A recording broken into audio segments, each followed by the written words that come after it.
7व्या युवा संसदेच्या निमित्तानं सशक्त युवा, सशक्त भारत आणि सशक्त राजकारण ह्या ब्रीदवाक्य घेऊन जी आपली संस्था त्या ठिकाणी पुढे वाटचाल करते, याच्या माध्यमातनं तरुणांनी राजकारणात येत असताना कशा पद्धतीनं त्याची कृती असली पाहिजे।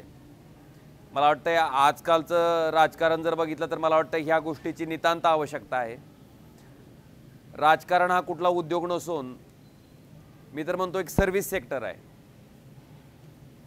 गावखेड्यात राहणाऱ्या सामान्य माणसाच्या प्रती त्याच्या आयुष्यात सुखाचे क्षण आणण्यासाठी आपण लोकप्रतिनिधी या नात्यानं त्या ठिकाणी झटत असतो।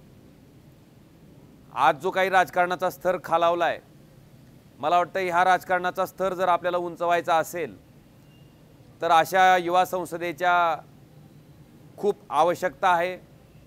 ह्याच्या माध्यमातून जे नवीन तरुण राजकारणात येऊ पाहत आहे त्यांना सुद्धा एक वेगळ्या प्रकारचा संदेश की आपण राजकारणी म्हणून कशा पद्धतीने आपलं आचरण असलं पाहिजे। जे आपण रोजची कृती करतो तेच आपल्या बोलण्यातनं दिसलं पाहिजे।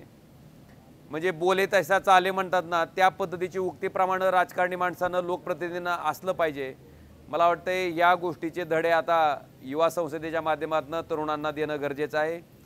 हा जो काही जी 7वी युवा संसद आपण या ठिकाणी भरवलेली आहे त्याच्याबद्दल मी संस्थेला धाराशिव लोकसभा मतदारसंघाच्या वतीनं मनापासून शुभेच्छा देतो आणि निश्चितपणे चांगले राजकारणी घडण्यासाठी, चांगले लोकप्रतिनिधी घडण्यासाठी जो संस्थेचा हा प्रयत्न आहे तो वाखाणण्याजोगा आहे।